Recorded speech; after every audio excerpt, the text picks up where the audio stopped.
The key learnings from my ARTSFORMATION project has been looking at how differing aspects of mis and disinformation manifest on TikTok, and what are those visual aesthetics of different kinds of mis and disinformation on TikTok. One of the things we noticed was what we call the TikTok gesture, where people gesture to documents around them. By analyzing these gestures and collaborating with an amazing non-binary dancer in the UK, Nev Harrison, we turned those gestures into a dance that we then filmed on top of different kinds of mis and disinformation videos we found about Amber Heard relating to her trial.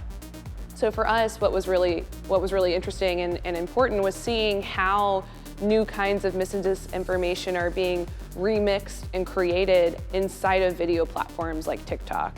One of the more inspiring contributions to the project was actually what Nev Harrison, the dancer, sort of gave to me. I'm not very comfortable in my body dancing, and Nev really encouraged me to try to enact the moves as well to help turn those into dance moves that we could use within the video.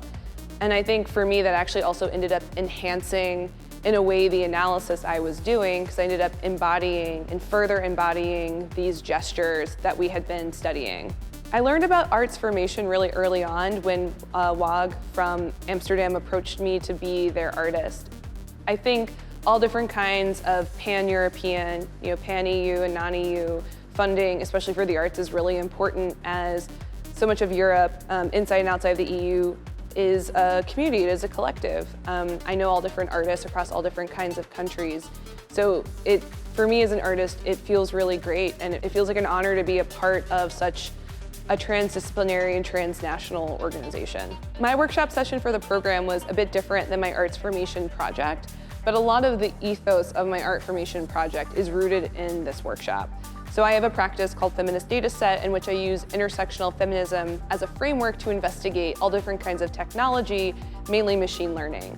But I also use it as a framework to think about equitable data collection, data transparency, and data accountability.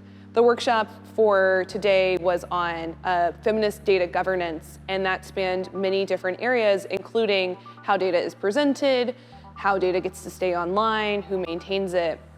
In a way, I think that is really related to what I was looking at with TikTok.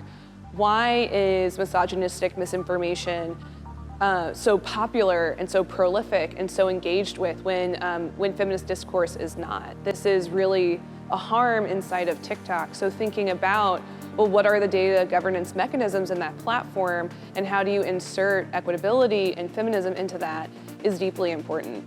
So Feminist Data Set is a community-driven data set, and that means it's driven by community needs, by community wants, and community desires.